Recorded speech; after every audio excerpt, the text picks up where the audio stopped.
Hello friends, இப்போ நான் வந்து மார்க்கிங் எப்படி பண்றதுன்னு சொல்லிட்டு காமிக்கிறேன். எம்ப்ராய்டரிக்கு நெக்கு மார்க்கிங்கே நம்ம கட் பண்ணேன்.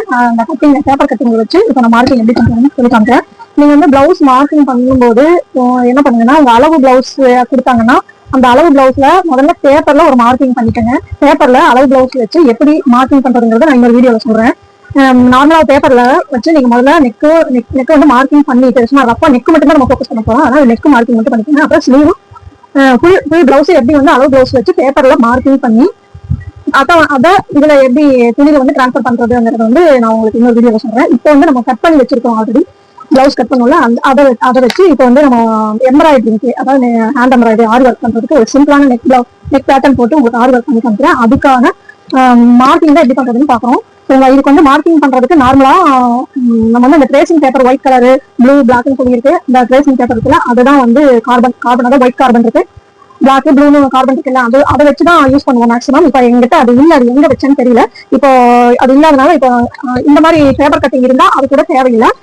இதை வச்சு நம்ம பண்ண முடியும். இதை வச்சு எப்படி பண்றதுங்கிறத நான் சொல்றேன். ஆனா அளவு பிளவுஸ் இருந்துச்சுன்னா அந்த அளவு பிளவுஸை வச்சு முதல்ல பேப்பர்ல ரஃபா அந்த நெக்கு மட்டும் எவ்வளவு வருது அப்படிங்கறத, நெக்கு மட்டும் கரெக்டா அந்த ஷோல்டர் அளவு வந்து வச்சு நெக்கோட லென்த்தையும் வச்சு அழகா ஷேப் சூப்பரா வச்சு முதல்ல பேப்பர்ல கட் பண்ணிக்கணும். கட் பண்ணிட்டு அப்புறம் தான் நீங்க வந்து இதுல வைக்கணும். இதுல வைக்கும்போது ட்ரேசிங் பேப்பர் இருந்துச்சுன்னா ட்ரேசிங் பேப்பர் அடியில வச்சு இதுக்கு அடியில வச்சு அதுக்கு மேல இப்படி இந்த நெக்கை வச்சு ட்ரேஸ் பண்ணும்போது அதுக்கு மேல கீழே வந்து ஒரு ட்ரேசிங் பேப்பர் வைக்கணும்.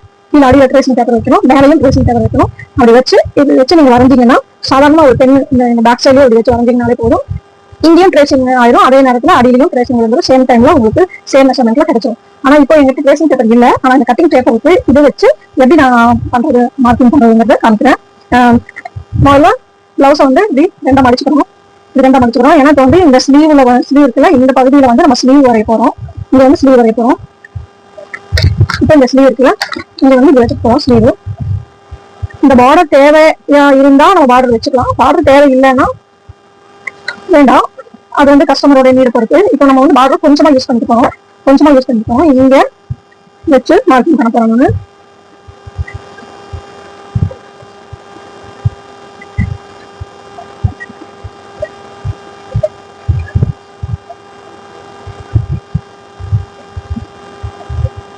சென்டர் மார்க், கட்டாயம் சென்டர் மார்க் பண்ணணும்.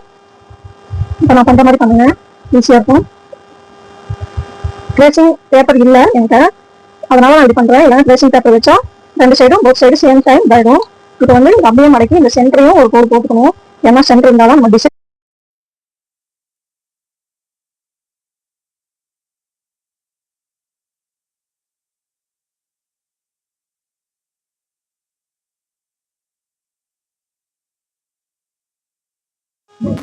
துணியை திரும்பவும் இப்படி மடிச்சு திருப்பி போட்டுக்கிறீங்க.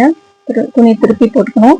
இப்போ ஸ்லீவை, இன்னொரு ஸ்லீவை வந்து நம்ம மார்க்கிங் பண்ண போறோம். இன்னொரு ஸ்லீவ் மார்க் பண்ணும்போது இம்பார்ட்டண்டா கவனிக்க வேண்டிய விஷயம் இருக்கு, கவனமா பாருங்க. இந்த ஸ்லீவ் இருக்குல்ல, ஃப்ரண்ட் இருக்குல்ல, ஃப்ரண்ட் ஸ்லீவோடைய அந்த ஃப்ரண்ட் கர்வ் வெட்டி இருக்கும்ல, அந்த கர்வ் வெட்டினதும் அது பேக் சைடு சேம் அதே மாதிரி ஃப்ரண்ட் கர்வ் வெட்டின மார்க்கிங் இருக்கணும். அப்படி இருக்கும்போது இப்படி வந்து மாத்தி வைக்க கூடாது. இப்படி மாத்தி வச்சிட்டீங்கன்னா ரெண்டுமே சேம் ஸ்லீவா ஆயிடும். அப்புறம் டிசைன் போட்டதுக்கு அப்புறமா திரும்ப வந்து அதை பிரிச்சுக்கிட்டு இருக்கணும், அல்லது டிசைன் போட்டதுக்கு அப்புறம் அட்ஜஸ்ட்மெண்ட் பண்ணி வெட்டணும். அப்போ வந்து ஃபிட்டிங்ஸே வராது பிளவுஸ். அதனால அந்த ஃபிட்டிங்ஸ் எல்லாம் மாறி போயிடும், மெஷர்மெண்ட் மாறிடும். இதுல வந்து ரொம்ப ரொம்ப ஒரு 1/4 இன்ச்சு ஸ்டிச் பண்ற இடத்துல வந்து நம்ம வந்து நிறைய ஒரு 1/2 இன்ச்சு 1 இன்ச்சு வெட்டுற மாதிரி இருக்கும். அது வந்து ரொம்ப பிளவுஸுடைய ஃபிட்டிங்ஸே கெடுத்துரும்.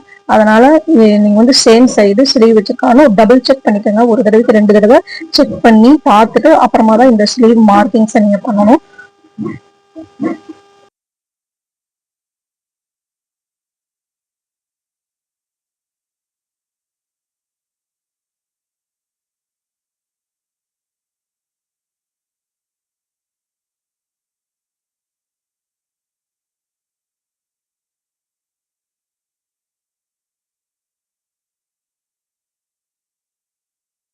அது வந்து பிளவுஸோடைய எம்ப்ராய்டிங்கே ஸ்பாயில் பண்ணிடும், நம்ம போட்ட எம்ப்ராய்டிங் எல்லாம் ஸ்பாயில் பண்ணிடும். இது வந்து டைலர்ஸுக்கு, கொஞ்சம் எக்ஸ்பீரியன்ஸ் டைலர்ஸ்க்கு இது தெரியும். டைலர்ஸ்ல கூட பிகினர்ஸ் வந்து மாத்தி வச்சிருவாங்க சம்டைம்ஸ் ஸ்லீவை. அப்புறம் எம்ப்ராய்டிங் போடுறவங்களுக்கும் இந்த அவேர்னஸ் இருக்காது. ஆரம்பத்துல பிகினர்ஸ்க்கு சொல்றேன், எக்ஸ்பீரியன்ஸ்டா இருக்கிறவங்களுக்கு இது தெரியும். ஆரம்பத்துல ஸ்டார்டிங்ஸ்ல பிகினர்ஸ் வந்து இந்த மிஸ்டேக்ஸ் பண்ணுவாங்க. இந்த மிஸ்டேக்ஸ் வராம இருக்கிறதுக்கு இதை டபுள் செக் பண்ணிக்கோங்க. ஸ்லீவ் ஃப்ரண்ட் அண்ட் பேக்கு கரெக்டா மார்க் பண்ணிருக்கணுமான்னு பாத்துக்கோங்க. 2 ஸ்லீவ் வரணும், சேம் ஸ்லீவா ஆயிரும். இந்த மாதிரி மாத்தி வச்சீங்கன்னா சேம் ஸ்லீவ் ஆயிடும். அந்த மாதிரி சேமா ஸ்லீவ் இல்லாம ஒவ்வொரு ஸ்லீவும் வந்து 2 சைடு ஸ்லீவும் கரெக்டா இருக்கான்றது செக் பண்ணிக்கோங்க, டபுள் செக். ஓகே, இப்போ வந்து பேக் தட்டு மார்க் பண்றோம். இப்போ பேக் தட்டு மார்க் பண்ணும்போது திரும்ப மடிச்சு வச்சுக்கிறோம் துணியை. எடுத்து வச்சுட்டு அங்கதான் மார்க் பண்ண போவோம். அந்த இடம் வந்து அங்க இருக்குல்ல, நம்ம லேஅவுட் போடும்போது நம்ம பார்த்துக்கணும். ஃபர்ஸ்ட் ஸ்லீவுக்கு எடுத்துக்கணும், அப்புறம் பேக்குக்கு எடுத்துக்கணும். ஸ்லீவும் பேக்கும் தான் இம்பார்ட்டன்ட் மார்க்கிங்ல. ஃப்ரண்ட்டுக்கு வந்து நெக் வந்து ஒருவேளை துணியே பத்தலை அப்படின்னா ஃப்ரண்ட் நெக்கு இடம் கிடைச்சிரும், நம்ம இது பண்ணிக்கலாம். ஃப்ரண்ட்ல வந்து டெய்லர்ஸ் ஏதாவது ஜாயிண்ட் போட்டு கூட அடிச்சிருவாங்க பத்தலை அப்படின்னா. சரிங்களா? இப்போ வந்து நம்ம பேக் வந்து வைக்கிறோம். பேக் தட்டு வச்சுட்டு அதோட முதல்ல அந்த மார்க்கிங் ஸ்லீவோட ஜக்கா, அந்த ஆம்கோவோட ஜக்கா மார்க்கிங் பண்றோம். ஏன் இதெல்லாம் மார்க்கிங் பண்றோம்? நெக் மட்டும் போதாதான்னு நினைக்கலாம் நீங்க. ஆனா இது வந்து எம்ப்ராய்டரிங்க்கு இந்த மெஷர்மெண்ட்ல தேவை. ஏன்னா நிறைய அந்த புட்டாஸ் எல்லாம் வைப்போம், பிளைன் பிளேஸா இருக்கிறனால அந்த முதுகுல எல்லாம் புட்டாஸ் வைப்போம். அது வந்து நம்ம ஆம்கோலோட அந்த மார்க்கிங்ஸை தாண்டி போயிடக்கூடாது. அப்படி தாண்டி போயிடுச்சுன்னா அங்கேயும் வந்து அப்புறம் பீச்சை உடச்சுதான் டைலர்ஸ் தைப்பாங்க. இது வந்து எம்ப்ராய்டரிங் போடுறவங்களுக்கும் டெய்லர்ஸுக்கும் இடையில இந்த ப்ராப்ளம்ஸ் எல்லாம் வரும். இந்த எம்ப்ராய்டிங் பண்றதுனால, தெரியாம மார்க்கிங் பண்றதுனால. இது வந்து கரெக்டா அந்த பார்டர் எல்லாம் தாண்டி போயிடக்கூடாது, அதுக்குள்ளாரதான் இருக்கணும் டிசைன். அந்த பார்டர்ல தாண்டி போயிடக்கூடாது. எம்ப்ராய்டிங் போடுறத அதுக்குள்ளதான் கொண்டு வந்துக்கணும் எல்லா டிசைனையும். அதுவும் ஸ்டிச்சிங்ஸ்க்கு அலவன்ஸ் விட்டு தான் எம்ப்ராய்டிங்க ஸ்டார்ட் பண்ணணும். அது அந்த மார்க்கிங்ஸையும் நம்ம இந்த மார்க்லயும் பண்ணணும். வேணும்னா நான் பண்றேன் பாருங்க. பண்ணும்போது முதல்ல ஃபுல் மார்க்கிங்ஸ் எல்லாமே அவுட்லைன் பண்ணிக்கிறோம். ஆனா அவுட்லைன் பண்ணிட்டு இதோட விட்டுறக்கூடாது, இப்படியே வச்சு நம்ம எம்ப்ராய்டிங் போட்டுறக்கூடாது. இதுல வந்து நம்ம அலவன்ஸ் விட்டு இன்னொரு மார்க்கிங் பண்ணணும். ஸ்டிச்சிங்க்கு அலவன்ஸ் விட்டு இன்னொரு மார்க்கிங்ஸ் பண்ணிட்டு அதுல இருந்து தான் நம்ம எம்ப்ராய்டிங்க ஸ்டார்ட் பண்ணணும். அப்பதான் வந்து பிளவுஸ் ஃபிட்டிங்கும் மாறாம வரும். இல்லைன்னா கட்டிங் பண்ணி கொடுத்துருப்பாங்க, ஆனா எம்ப்ராய்டிங் வந்து கொஞ்சம் அந்த மார்க்கிங்லயே இருந்து ஸ்டார்ட் பண்ணி போட்டு விட்டுருவாங்க எம்ப்ராய்டிங். அப்ப என்ன ஆகும்னா டெய்லர்ஸ் வந்து தைக்கும்போது கண்டிப்பா வந்து மெஷர்மெண்ட் மாறும், மெஷர்மெண்ட் அடிப்படும், பிளவுஸ் அப்புறம் ஃபிட்டிங்ஸே வராது. நிறைய இடத்துல பாத்துருப்பீங்க, மத்த பிளவுஸ் எல்லாம் நல்லா வந்திருக்கும் ஃபிட்டிங். ஆனா இந்த ஹேண்ட் எம்ப்ராய்டிங் போட்ட பிளவுஸ் மட்டும் பாத்தீங்கன்னா ஃபிட்டிங்ஸே நிக்காது அவங்களுக்கு. ஏன் அப்படின்னா இந்த மாதிரி ப்ராப்ளம்ஸ்னாலதான் அவங்களுக்கு ஃபிட்டிங்ஸே நிக்கிறது இல்லை. இப்போ நம்ம ட்ரேசிங் பேப்பர், அந்த பேப்பர் இல்லாம மார்க் பண்றதுனால மறுபடியும் துணியை திருப்பி போட்டு மறுபடியும் அதே மார்க்கிங்ல நம்ம மார்க் பண்றோம்.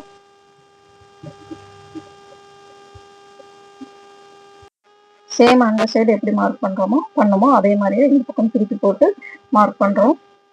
இதுலயும் ஆம்கோல் எல்லாமே ஃபுல்லா மார்க்கிங் எடுத்துக்கணும், சேமா இருக்கணும். அந்த சைடு எப்படி மார்க் பண்ணமோ அதே மாதிரி இந்த பக்கம் மார்க் பண்ணிக்கணும். இதெல்லாம் நம்ம வந்து சைடு எல்லாமே வந்து மார்க் பண்ணாதான் எம்ப்ராய்டரி வந்து அதை தாண்டி போயிடக்கூடாது. புட்டாஸ் வைப்பாங்க எம்ப்ராய்டரி போடும்போது, அங்கங்க பீட்ஸ் புட்டாஸ் எல்லாம் வைக்கும்போது மார்க் அடிபட்டுரும். அதனால நம்ம இந்த மார்க்கிங் வந்து கம்ப்ளீட்டா பண்ணிதான் ஆகணும். அளவு பிளவுஸ் வச்சு எப்படி மார்க் பண்றது அப்படிங்கறத நான் வந்து இன்னொரு வீடியோல காமிக்கிறேன். இது வந்து நம்ம பேப்பர் கட்டிங் வீடியோஸ்ல தான் பண்ணியிருக்கோம். பேப்பர் கட்டிங்ல வச்சுதான் இது மார்க் பண்ணியிருக்கோம். இது வந்து அளவு பிளவுஸ் வச்சு எப்படி பேப்பர்ல கட் பண்றது அப்படிங்கறத ஃபர்ஸ்ட். ஏன்னா இது எம்ப்ராய்டிங் கோசரம், ஸ்டிச்சிங் கோசரம் இல்லை. நம்ம இப்போ ஒன்லி எம்ப்ராய்டரி மட்டும் பண்றாங்க அப்படின்னா அவங்க வந்து டெய்லருக்கு ப்ராப்ளம் வராத மாதிரி எப்படி அளவு பிளவுஸை வச்சு மெஷர்மெண்ட் எடுத்து நீட்டா மார்க் பண்றது அப்படிங்கறது வந்து முதல்ல பேப்பர் கட் பண்ணணும் நெக்கு. அப்புறம் தான் நம்ம வந்து இதுல பண்ணணும், துணியிலேயே வந்து வச்சு மார்க்கிங்கே பண்ணணும். அப்படியே டைரக்டா அளவு பிளவுஸை துணியில வச்சு எம்ப்ராய்டரிங்க்கு மார்க் பண்ணக்கூடாது. இப்போ இதுலயும் சென்டர் கோடு போடுறோம். ஏன்னா இது வந்து சென்டர் எல்லாமே ரொம்ப முக்கியம். ஏன்னா நம்ம டிசைன்ஸ் எல்லாம் நம்ம வந்து சென்டர் கரெக்டா வரணும்னா அந்த சென்டர் பாயிண்ட் கரெக்டா வந்து ஒரு கோடு போட்டு மார்க் பண்ணிக்கணும் சென்டர் பாயிண்ட். இப்போ ஃப்ரண்ட் அளவு வந்து நம்ம மார்க் பண்ண போறோம்.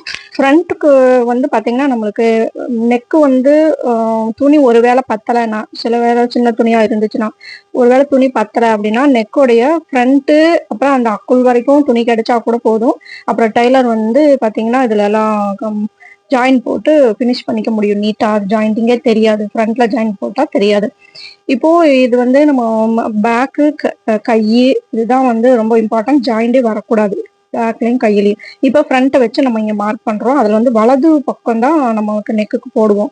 எப்பவுமே எம்ப்ராய்டரிங் இதுலயும் வந்து பிகினர்ஸ் வந்து மாத்தி வைக்கிறதுக்கு வாய்ப்பு இருக்கு, சான்சஸ் இருக்கு. அதனால இதுல கவனமா பார்க்க வேண்டியது ஃப்ரண்ட் நெக்கு நம்ம ரைட் சைடு மார்க் பண்ணியிருக்கோமா இல்ல லெஃப்ட் சைடு மார்க் பண்ணியிருக்கோமான்னு ஒரு தடவைக்கு 2 தடவை டபுள் செக் பண்ணிக்கணும். நமக்கு ரைட் சைடு தான் தேவை, அதனால இப்படி வச்சுக்கிறோம். இப்படி வச்சாலும் இது ரைட் சைடு. இப்ப ரைட் சைடு நெக்கு தான் வந்து நம்ம மார்க் பண்றோம். அதனுடைய ஷோல்டரு அந்த ஆம்கோல் நெக்கு சைடு அந்த ஃப்ரண்ட்டுடைய அந்த சைடு இந்த சைடு இது எல்லாத்தையும் சேர்த்து தான் நம்ம மார்க் பண்ணணும். இப்போ கிராஸ் வந்து இப்படி துணியை இழுத்து பார்த்தா தெரியும், கிராஸ் இருந்ததுன்னா அந்த கிராஸ்ல வைக்கணும். நீங்க வந்து இப்போ பிளவுஸ் கொடுக்குறாங்க அப்படின்னா அது கிராஸ் கட்டா நேர் கட்டான்னு நீங்க கேட்டுக்கணும், செக் பண்ணிக்கணும். இது வந்து நேர் கட்டா இருந்தா இது பிளவுஸை நேரா வச்சு வெட்டணும், நேரா தான் வச்சு மார்க் பண்ணணும். கட்டிங் வந்து நேர் கட்டிங் போட்டிருந்தாங்கன்னா நேர் கட்டிங் நேராக வச்சு மார்க் பண்ணணும். கிராஸ் கட்டிங் போட்டிருந்தாங்கன்னா இந்த மாதிரி கிராஸாக தான் வச்சு மார்க் பண்ணணும். ஏன்னா லைனிங் ஒரு கட்டிங் இதுவும் வேற மாதிரி கட்டிங்காக இருந்ததுன்னா அதுவும் மேட்ச் ஆகாது, பிளவுஸ்க்கு வந்து ஃபிட்டிங் கரெக்டாக வராது. அதனால இப்படி ரைட் சைடு மார்க்கு இது கிராஸ் கட்டிங்கில் வச்சுருக்கேன். கிராஸ் கட்டிங்கில் வச்சு மார்க் பண்ணிக்கிறோம். ஷோல்டரு ஆம்கோல் எல்லாத்தையும் மார்க் பண்ணுறோம். ஏன்னா இதுலேயும் ஃப்ரண்ட்டுக்கு வந்து ஷோல்டர் ஆம்கோல் எல்லாம் கண்டிப்பாக மார்க் பண்ணணும். ஏன்னா நம்ம போடுற டிசைன் வந்து அந்த ஷோல்டர் சைஸ்க்குள்ள அந்த 2 இன்ச் இல்லைன்னா 2.5 இன்ச்க்குள்ள தான் நம்மளுடைய டிசைன்ஸ் வரணும். நீங்கள் ஆம்கோல் மார்க் பண்ணாமல் விட்டுட்டிங்கன்னா அந்த டிசைன் வந்து அதுக்கு மேலே போட்டுட்டாங்கன்னா அதை விட அதிகமாக எக்ஸீட் ஆயிடுச்சுன்னா அப்புறம் கட் பண்ண வேண்டியதாக இருக்கும், அப்புறம் பீட்ஸ் எல்லாம் உடைக்க வேண்டியதாக இருக்கும். இந்த டெய்லர்ஸ்க்கும் சிரமம், பிளவுஸும் வந்து நீட்டாகவே இருக்காது. அதனால தான் வந்து நம்ம வந்து மார்க்கிங் இதில் ரொம்ப முக்கியம். ஃப்ரண்ட்ல வந்து ஆம்கோல் மார்க்கிங் ரொம்ப முக்கியம். இது வந்து இப்போ இது வந்து ஸ்டிச்சிங்க்கு அலவன்ஸ் வந்து இம்பார்ட்டண்ட்டா இது கண்டிப்பா விடணும். ஸ்டிச்சிங் அலவன்ஸ் விடலை அப்படின்னா இது கண்டிப்பா வந்து பிளவுஸ் ஃபிட்டிங்ஸே வராது. ஏன்னா எல்லாமே வந்து 1/2 இன்ச் அடிபடும். 1/2 இன்ச் வந்து எல்லாமே அடிபட்டு போயிடும். முன்னாடி ஏதாவது சின்னதா வைக்க வேண்டியதா இருக்கும், நெக்கு எல்லாமே சின்னதா. இப்போ வந்து இப்போ 1/4 இன்ச் வந்து இப்போ மார்க் பண்றோம். இது வந்து ஸ்டிச்சிங் அலவன்ஸ். இப்போ நம்ம மார்க் பண்றது வந்து ஸ்டிச்சிங் அலவன்ஸு. நம்ம மார்க்கிங் பண்ண எல்லாத்துலேயுமே இப்போ வந்து நம்ம ஸ்டிச்சிங் அலவன்ஸ் 1/4 இன்ச் விட்டு இப்படி மார்க் பண்ணுறோம். 1/4 இன்ச் விட்டு மார்க் பண்ணிட்டு இங்கிருந்து தான் எம்ப்ராய்டிங்கை ஸ்டார்ட் பண்ணணும். அப்போதான் வந்து ப்ளவுஸ் ஃபிட்டிங் கரெக்டாக வரும். இல்லைன்னா மார்க்கிங் இதில் வந்து ப்ளவுஸு லைனிங் அவங்க கரெக்டாக கட் பண்ணியிருப்பாங்க. ஆனால் அந்த லைனிங்கை வச்சு மார்க் பண்ணி அல்லது இந்த மாதிரி பேப்பர் கட்டிங் இருந்துச்சுன்னா அந்த பேப்பர் கட்டிங்கை வச்சு மார்க் பண்ணுறோம். அல்லது பிளவுஸு அளவு பிளவுஸ் இருந்தாலும் அளவு பிளவுஸை வச்சு மார்க் பண்ணாலும் அந்த மார்க்கிங்கில் இருந்து நம்ம 1/4 இன்ச் ஒன்லி 1/4 இன்ச் வந்து நம்ம ஸ்டிச்சிங் அலவன்ஸுக்காக விடுறோம். விட்டுட்டு தான் மார்க்கிங் பண்ணணும். அப்புறம் அந்த மார்க்கிங்ல இருந்து தான் நம்ம எம்ப்ராய்டிங் ஸ்டிச்சே ஸ்டார்ட் பண்ணணும். நம்ம ட்ரேஸ் எடுத்த நம்மளுடைய அந்த பேப்பர் கட்டிங்ல இருக்கிற அந்த அளவுல நம்ம வைக்க கூடாது, ஸ்டிச் பண்ணக்கூடாது. அதுல மார்க்கிங் வந்து ஸ்டிச்சிங் அலவன்ஸ் விட்டு ஒரு மார்க் பண்றோம் பார்த்தீங்களா, அந்த மார்க்கிங் வரைக்கும் தான் நம்மளுடைய பார்டர். அது இந்த மார்க்கிங் அந்த மார்க்கிங் ஆம்கோல்லையும் அப்படிதான் மார்க்கிங் பண்ணணும். ஏன்னா அதை விட்டு அதிகமா அவங்க எந்த டிசைனும் நம்ம போட்டுறக்கூடாது, எம்ப்ராய்டரிங் டிசைன் போட்டுறக்கூடாது. அப்படி போட்டா அங்க வந்து ஸ்டிச்சிங் ஊசி இறங்காது, ஊசி உடையும், இல்லைன்னா பீட்ஸை உடைக்க வேண்டியதா இருக்கும். அப்புறம் தையல்லாம் தெரியும், நம்ம எம்ப்ராய்டிங் போட்ட அந்த நூல் தான் தெரியும், பீட்ஸ் தெரியாது, பீட்ஸ் இருக்காது. அதனால இங்க நீங்க வந்து இந்த மார்க்கிங் ஸ்டிச்சிங் அலவன்ஸ் விட்டு இந்த மார்க்கிங் கட்டாயம் போடணும். இதை போட்டுட்டு இங்கிருந்து தான் நம்ம எம்ப்ராய்டிங்கையே ஸ்டார்ட் பண்ணணும். அப்பதான் நம்ம அந்த பிளவுஸ் ஃபிட்டிங் வந்து கரெக்டா இருக்கும். நம்ம நிறைய பிளவுஸ் பார்த்துருப்போம். நிறைய பேர் வந்து பிளவுஸ் நார்மல் பிளவுஸ் நல்லா இருக்கும், நார்மலான மற்ற பிளவுசஸ் எல்லாம் நல்லா இருக்கும். ஆனா அதே மெஷர்மெண்ட் வச்சுதான் பிரைடல் பிளவுஸ் இந்த மாதிரி ஹேண்ட் எம்ப்ராய்டரி பிளவுஸ் எல்லாம் ஆரி ஒர்க் பிளவுஸ் எல்லாம் தைப்பாங்க. ஆனா அது மட்டும் பார்த்தீங்கன்னா எசகோசலா இருக்கும். சம்டைம்ஸ் எங்கெங்க இழுத்துக்கிட்டு இருக்கும், லூஸா இருக்கும், டைட்டா இருக்கும், நெக் ஃபிட்டிங் இருக்காது, செஸ்ட் ஃபிட்டிங் இருக்காது. இதெல்லாம் ஏன் அப்படின்னா இந்த மாதிரி மார்க்கிங் அலவன்ஸ் மாறி போறதுனாலதான். எம்ப்ராய்டிங் ஒரு இடத்துல போட்டிருப்பாங்க, அதை வச்சு தைச்சோம்னா அப்படிதான் இருக்கும். அதனால நமக்கு மார்க்கிங் வந்து ஸ்டிச்சிங் அலவன்ஸ் விட்டு தான் நம்ம வந்து மார்க் பண்ணணும். இந்த மாதிரி டாட்டா போட்டுக்கோங்க. இதுல இருந்துதான் நீங்க வந்து எம்ப்ராய்டிங் போடணும், அதுக்குள்ளாரதான் எம்ப்ராய்டிங்க முடிக்கணும். இந்த மாதிரி பண்ணீங்கன்னா, இந்த மாதிரி மார்க் பண்ணி தைச்சிங்கன்னா சும்மா கான்ஃபிடென்ட்டா நீட்டா எம்ப்ராய்டிங் போடலாம். நம்ம போடுற எம்ப்ராய்டிங் ஸ்டிச்சிங்ல அடிப்படவே படாது. டைலர்ஸும் நீட்டா தைச்சிருவாங்க. ஒருவேளை நீங்களே டைலரா இருந்தாலும் இதை நீங்க வந்து அனுபவத்துல பார்த்துருப்பீங்க. ஒரு எம்ப்ராய்டிங் பிளவுஸ் வேற வெளியே நீங்க எம்ப்ராய்ட் போட்டு கொண்டு வந்திருந்தாங்கன்னா அதுல வந்து தைக்கும் போது எவ்வளவு சிக்கல்கள் வரும் நம்மளுக்கு. அங்கங்க நம்ம தைக்கிற இடத்துல எல்லாம் எம்ப்ராய்டிங் போட்டு வச்சிருப்பாங்க, பீட்ஸ் இதெல்லாம் ஸ்டோன்ஸ் இதெல்லாம் வச்சிருவாங்க. நம்மளால வந்து தைக்கவே முடியாது. அதை உடைக்கணும், இல்லைன்னா பிச்சு பிச்சு எரிஞ்சிட்டு தான் நம்ம தைக்கணும். அப்ப அந்த இடத்துல வந்து அந்த கம் இருக்கும், அதுல ஊசி ஊசி ஏறி இறங்குறதுக்குள்ள ஊசி உடஞ்சிரும், ஸ்டிச் விழுகாது, ரொம்ப அன்கம்ஃபர்டபுளா இருக்கும், தைக்கிறதுக்கு அன்கம்ஃபர்டபுளா இருக்கும். அவங்க வேர் பண்ணாலும் ஃபிட்டிங்ஸே வராது, இங்கே எங்கேயும் இழுத்துட்டு இருக்கும். இதுக்கு எல்லாம் காரணம் என்னன்னா சரியான மார்க்கிங் இல்லாததுனாலதான். மார்க்கிங்கிறது வந்து பிளானிங், இதுதான் வந்து பேசிக்கலா இது முக்கியமா நம்ம கத்துக்க வேண்டியது. இது மட்டும் கரெக்டா இருந்துருச்சுன்னா நம்ம செய்யற மத்த எல்லா வேலைகளுமே நீட்டா வந்துடும்.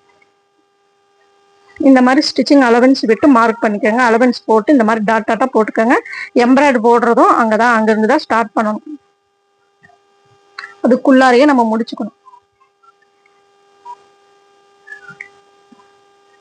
அந்த அக்குள் முக்கியமா அந்த ஸ்லீவ்ல வந்து அந்த அக்குள் இருக்குல்ல, அந்த அக்குள் டாட் அக்குள் ஜக்கா போடுறோம்ல, அந்த ஜக்காவும் இம்பார்ட்டன்ட். ஏன்னா அதையும் தாண்டி போயிடக்கூடாது. எம்ப்ராய்டிங் போடுறவங்க அந்த ஜக்காவுக்கு அடியில் வரைக்கும் போட்டு வச்சிடுறாங்க. அப்போ என்ன ஆகும்னா அந்த டிசைன்ல இது வந்து கை வந்து நம்ம பிளவுஸ் போட்டு கையை கீழேயே இறக்க முடியாது. அப்படியே உரசி உரசி அக்குள்ள உரசி உரசி அந்த பீட்ஸ் எல்லாம் பட்டு நூல் எல்லாம் பிரிஞ்சு வந்துடும்.